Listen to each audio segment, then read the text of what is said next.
Préparation des mesures. Tracé du perçage de platine de soutien. Mise en place des chevilles.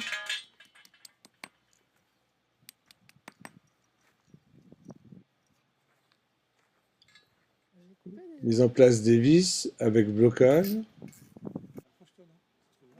Ensuite, on enfile le poteau dans la platine.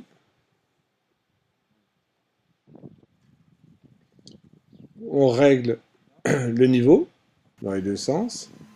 Et l'on fixe donc le poteau sur la platine de fixation à l'aide de vis auto-perforeuses.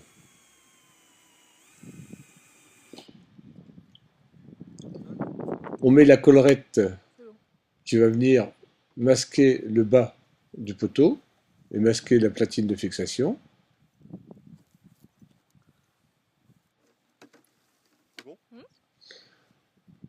Ensuite, on met donc les premières cales pour la traverse inférieure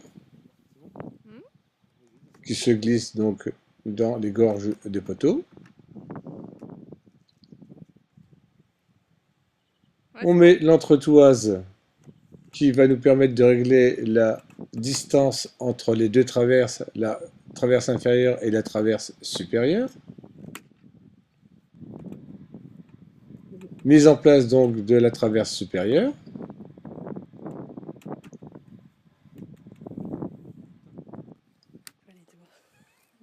On met les petites cales entretoises qui vont nous permettre de séparer les lisses verticales. Donc il faut les mettre, comme vous le voyez sur la photo, sur la vidéo, en biais. On les met toutes. Donc les calculs ont été préalablement effectués.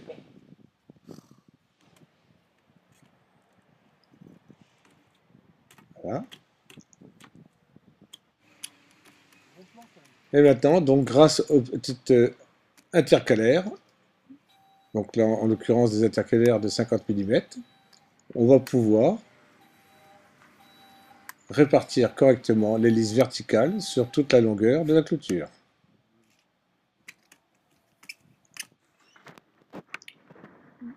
Comme vous avez pu le remarquer, hormis la fixation des platines, des poteaux et des poteaux, on n'utilise plus aucune vis. Tout s'encastre.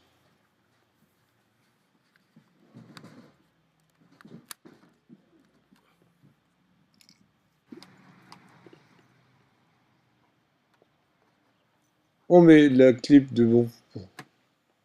On pourrait continuer de ce côté-là, d'accord, mais dans l'exemple, on s'arrête sur cette partie. On met, pareil, les petites intercalaires et le chapeau sur les poteaux, que je vous conseille de coller.